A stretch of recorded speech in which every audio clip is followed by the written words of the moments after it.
ಯಕ್ಷ ಇನ್ಫೋ ಕನ್ನಡ, ಇದು ಸತ್ಯ ವಿಚಾರಗಳ ಸ್ಪಷ್ಟ ಸುದ್ದಿ. ವೀಕ್ಷಕರೇ ನಮಸ್ಕಾರ. ಯಕ್ಷ ಇನ್ಫೋ ಕನ್ನಡಕ್ಕೆ ಸ್ವಾಗತ. ನಾನು ಸತೀಶ್ ಸಸಾಲಿಯಾನ್. ವೀಕ್ಷಕರೇ, ಕಳೆದ ಕೆಲವು ದಿನಗಳಿಂದ ಕನ್ನಡ ಚಿತ್ರರಂಗಕ್ಕೆ ಸಂಬಂಧಪಟ್ಟಂತಹ ರಿಯಲ್ ಸ್ಟಾರ್ ಉಪೇಂದ್ರ ಹಾಗೂ ಪ್ರಿಯಾಂಕಾ ಅವರು ಬಹಳಷ್ಟು ಸುದ್ದಿಯಲ್ಲಿದ್ದರು. ಏನಪ್ಪ ವಿಚಾರ ಅಂತ ಕೇಳಿದರೆ, ಇವರ ಮೊಬೈಲನ್ನು ಯಾರೋ ಕಿಡಿಗೇಡಿಗಳು ಹ್ಯಾಕನ್ನು ಮಾಡಿದ್ದಾರೆ.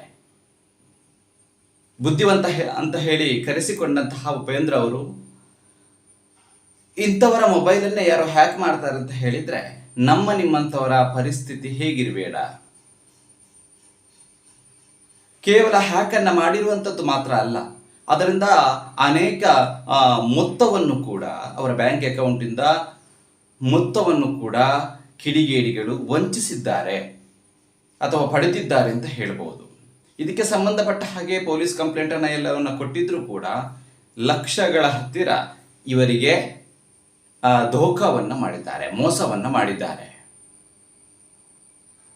ಕೇವಲ ಬಂದಂತಹ ಒಂದು ಮೆಸೇಜ್, ಒಂದು ಕಾಲಿನಿಂದಾಗಿ ಇಡೀ ಮೊಬೈಲೇ ಹ್ಯಾಕ್ ಆಗ್ತದೆ, ಬ್ಯಾಂಕ್ ಅಕೌಂಟ್ ಹ್ಯಾಕ್ ಆಗ್ತದೆ ಅಂತ ಕೇಳಿದರೆ ಸೈಬರ್ ಕ್ರೈಮ್ಗಳನ್ನುವಂಥದ್ದು ಎಷ್ಟರ ಮಟ್ಟಿಗೆ ಇದೆ ಅಥವಾ ಎಷ್ಟರ ಮಟ್ಟಿಗೆ ಮುಂದುವರಿತಾ ಇದೆ ಅನ್ನುವ ಬಗ್ಗೆ ನಾವು ಆಲೋಚಿಸಬೇಕಾಗ್ತದೆ. ಸರಿ, ಹಾಗಾದರೆ ಈ ವಿಚಾರ ಏನು ಅಂತ ಹೇಳಿ ನೋಡುವುದಾದರೆ ಬನ್ನಿ ನೋಡೋಣ. ವೀಕ್ಷಕರೇ, ಇತ್ತೀಚೆಗೆ ಕನ್ನಡದ ಖ್ಯಾತ ನಟ ಹಾಗೂ ನಟಿ ರಿಯಲ್ ಸ್ಟಾರ್ ಉಪೇಂದ್ರ ಹಾಗೂ ಪ್ರಿಯಾಂಕಾ ಉಪೇಂದ್ರ ಅವರ ಮೊಬೈಲ್ ಹ್ಯಾಕ್ ಆಗಿರುವಂತಹ ವಿಚಾರ ತಮಗೆ ಗೊತ್ತಿರುವಂಥದ್ದೇ. ನಾನು ಒಬ್ಬ ಡೆಲಿವರಿ ಬಾಯ್, ನಾನು ಹೇಳಿರುವಂತಹ ನಂಬರನ್ನು ತಮ್ಮ ಮೊಬೈಲಲ್ಲಿ ಡಯಲ್ ಮಾಡಿ ಅಂತ ಹೇಳಿದ ತಕ್ಷಣ ಪ್ರಿಯಾಂಕಾ ಉಪೇಂದ್ರ ಅವರು ತಮ್ಮ ಮೊಬೈಲಲ್ಲಿ ಡಯಲ್ ಮಾಡಿಕೊಳ್ತಾರೆ. ಬದಲಾಗಿ ಉಪೇಂದ್ರ ಅವರು ಕೂಡ ಡಯಲ್ ಮಾಡಿದರ ಪರಿಣಾಮ ಅವರ ಅಕೌಂಟಿಂದ ಸಾಕಷ್ಟು ಮೊತ್ತಗಳು ಕೂಡ ಖಾಲಿಯಾಗಿದೆ ಅಥವಾ ಅವರಿಗೆ ಮೋಸ ಆಗಿದೆ ಅನ್ನುವಂಥದ್ದು ತಮಗೆ ಗೊತ್ತಿರುವಂತಹ ವಿಚಾರವೇ. ಇದಿಷ್ಟು ಮಾತ್ರ ಅಲ್ಲದೆ ಡಿ.ವಿ. ಸದಾನಂದ ಗೌಡರ ಮೊಬೈಲ್ ಕೂಡ ಹ್ಯಾಕ್ ಆಗಿದೆ ಅನ್ನುವಂತಹ ಮಾಹಿತಿಗಳು ಸಾಮಾಜಿಕ ಜಾಲತಾಣಗಳಲ್ಲಿ ಹರಿದಾಡ್ತಾ ಇತ್ತು.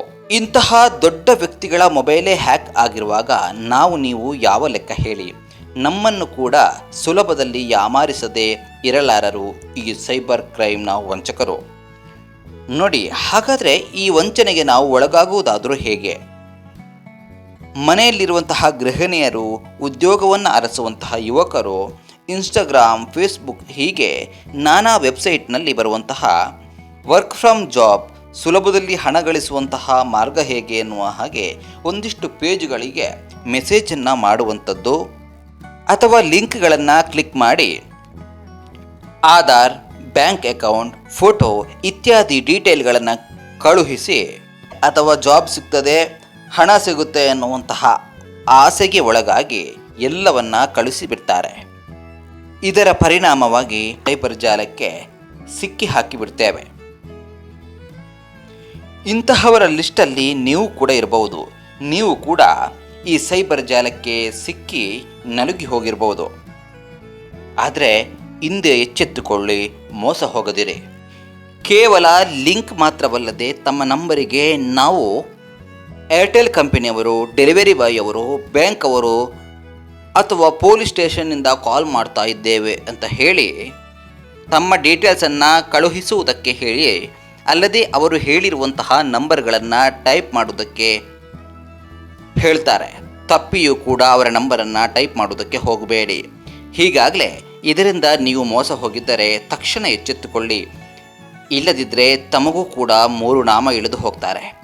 ಈ ಫೇಸ್ಬುಕ್ನಲ್ಲಿ ಕೆಲವೊಂದು ಪುರುಷರಿಗೆ ನಗ್ನ ಹುಡುಗಿಯರ ವಿಡಿಯೋ ಕಾಲ್ಗಳು ಬಂದು ಇದರಿಂದ ಅನೇಕ ಹುಡುಗರು ವಂಚನೆಗೆ ಒಳಗಾಗಿ ಹಣವನ್ನು ಕಳೆದುಕೊಂಡಿದ್ದಾರೆ, ಪ್ರಾಣವನ್ನು ಕೂಡ ಕಳೆದುಕೊಂಡಿದ್ದಾರೆ. ಈ ಸೈಬರ್ ಜಾಲಕ್ಕೆ ನೀವೇನಾದರೂ ತುತ್ತಾಗಿದ್ದರೆ ಶೀಘ್ರವೇ ಎಚ್ಚೆತ್ತುಕೊಳ್ಳಿ. ಯಾರಾದರೂ ನಂಬಿಕೆಯಿಂದ ಜಾಬ್ ಕೊಡಿಸುವುದಾಗಿ ಅಥವಾ ಹಣ ಕೊಡಿಸುವುದಾಗಿ ಅಲ್ಲದೆ ನಿಮ್ಮನ್ನು ಹೆದರಿಸಿ ಹಣವನ್ನು ದೋಚುತ್ತಿದ್ದರೆ ದಯವಿಟ್ಟು ಹಿಂದೆ ಸ್ಟಾಪ್ ಮಾಡಿ. ಒಂದು ಸೈಬರ್ ಕ್ರೈಮ್ ಆಗಿರೋದ್ರಿಂದ ಅವರಿಂದ ನಿಮಗೆ ಮುಂದಕ್ಕೂ ದೊಡ್ಡ ಮಟ್ಟದ ಸಮಸ್ಯೆ ಎದುರಾಗಬಹುದು. ಹಾಗಾದರೆ ಇದರಿಂದ ನೀವು ಪಾರಾಗುವುದು ಹೇಗೆ ಅಂತ ಹೇಳಿ ಯೋಚನೆ ಮಾಡ್ತಾ ಇದ್ದರೆ, ಏನಾದರೂ ಹಣವನ್ನು ಕೊಡ್ತಾ ಇದ್ದೀರಿ, ಸೈಬರ್ ಜಾಲಕ್ಕೆ ತುತ್ತಾಗಿದ್ದೀರಿ ಅಂತ ಹೇಳಿದರೆ ಯಾವುದೇ ಭಯವನ್ನು ಪಡಬೇಡಿ. ಸೈಬರ್ ಕ್ರೈಮ್ ಅನ್ನುವಂಥದ್ದು ಅದೊಂದು ಜಾಲ ಇದ್ದ ಹಾಗೆ, ಅದೊಂದು ತಂಡ ಇದ್ದ ಹಾಗೆ. ಹಾಗಾಗಿ ತಪ್ಪಿಯೂ ನೀವು ಹಣವನ್ನು ಹಾಕ್ತಾ ಇದ್ದರೆ, ಯಾರಾದರೂ ನಿಮ್ಮನ್ನು ಬ್ಲ್ಯಾಕ್ಮೇಲನ್ನು ಮಾಡ್ತಾ ಇದ್ದರೆ, ಹಿಂದೆ ಎಚ್ಚೆತ್ತುಕೊಂಡು ನಿಮ್ಮ ಹತ್ತಿರದ, ನಿಮ್ಮ ತಾಲೂಕಿನ, ನಿಮ್ಮ ಗ್ರಾಮದ ಪೊಲೀಸ್ ಸ್ಟೇಷನ್ಗಳು ಯಾವುದಿದೆ ಅಲ್ಲಿಗೆ ಹೋಗಿ ನಿಮ್ಮ ಸಮಸ್ಯೆಗಳನ್ನು ಹೇಳಿಕೊಂಡು ನಿಮ್ಮಿಂದ ಮತ್ತಷ್ಟು ಹಣವನ್ನು ಖಾಲಿ ಆಗಬಾರ್ದು ಅಂತ ಹೇಳಿದರೆ ಶೀಘ್ರವೇ ಇದರ ಬಗ್ಗೆ ಜಾಗರೂಕರಾಗಿ. ಯಾಕೆಂತ ಹೇಳಿದರೆ ಬುದ್ಧಿವಂತ ಎನಿಸಿಕೊಂಡಂತಹ ರಿಯಲ್ ಸ್ಟಾರ್ ಉಪೇಂದ್ರರೇ ಈ ಜಾಲಕ್ಕೆ ತುತ್ತಾಗಿದ್ದಾರೆ. ದೊಡ್ಡ ದೊಡ್ಡ ರಾಜಕಾರಣಿಗಳು ಈ ಜಾಲಕ್ಕೆ ತುತ್ತಾಗಿದ್ದಾರೆ.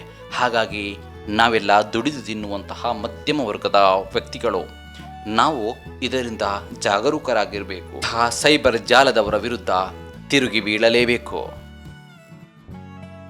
ನೋಡಿದ್ರಲ್ಲ ವೀಕ್ಷಕರೇ, ಬುದ್ಧಿವಂತ ಅಂತ ಹೇಳಿ ಕರೆಸಿಕೊಂಡಂತಹ ರಿಯಲ್ ಸ್ಟಾರ್ ಉಪೇಂದ್ರ, ಕನ್ನಡ ಚಿತ್ರರಂಗದಲ್ಲಿ ಅಪಾರ ಹೆಸರನ್ನು ಗಳಿಸಿದಂತಹ ಉಪೇಂದ್ರ ಹಾಗೂ ಪ್ರಿಯಾಂಕಾ ಅವರ ಮೊಬೈಲನ್ನೇ ಹ್ಯಾಕ್ ಮಾಡಿದ್ರು, ಬಹಳಷ್ಟು ಮೊತ್ತವನ್ನು ಅವರಿಗೆ ಮೋಸವನ್ನು ಮಾಡಿದ್ರು, ವಂಚಿಸಿದ್ರು. ಇನ್ನಾದರೂ ಈಗಾಗಲೇ ಸೈಬರ್ ಕ್ರೈಮ್ಗಳ ಬಗ್ಗೆ ಪೊಲೀಸ್ ಇಲಾಖೆ ಆಗಿರಬಹುದು ಅಥವಾ ಎಲ್ಲರೂ ಬೇಕಾದಷ್ಟು ಜಾಗೃತಿಯನ್ನು ವಹಿಸ್ತಾ ಇದ್ದಾರೆ, ಮೂಡಿಸ್ತಾ ಇದ್ದಾರೆ. ಸಾಮಾನ್ಯ ವರ್ಗದಲ್ಲಿರುವಂತಹ ನಮ್ಮ ಮೊಬೈಲ್ಗಳಿಗೂ ಕೂಡ ಇಂತಹದ್ದೇ ಸ್ಥಿತಿ ಬರಬಹುದು. ಹಾಗಾಗಿ ಆದಷ್ಟು ಎಚ್ಚರಿಕೆಯಿಂದ ಇರಿ ಅಂತ ಹೇಳ್ತಾ, ಇವತ್ತಿನ ಮಾಹಿತಿ ಇಷ್ಟವಾಗಿದ್ದಲ್ಲಿ ಚಾನಲನ್ನು ಸಬ್ಸ್ಕ್ರೈಬ್ ಮಾಡಿ. ಇದು ಯಕ್ಷ ಇನ್ಫೋ ಕನ್ನಡ, ಸತ್ಯ ವಿಚಾರಗಳ ಸ್ಪಷ್ಟ ಸುದ್ದಿ. ನಮಸ್ಕಾರ.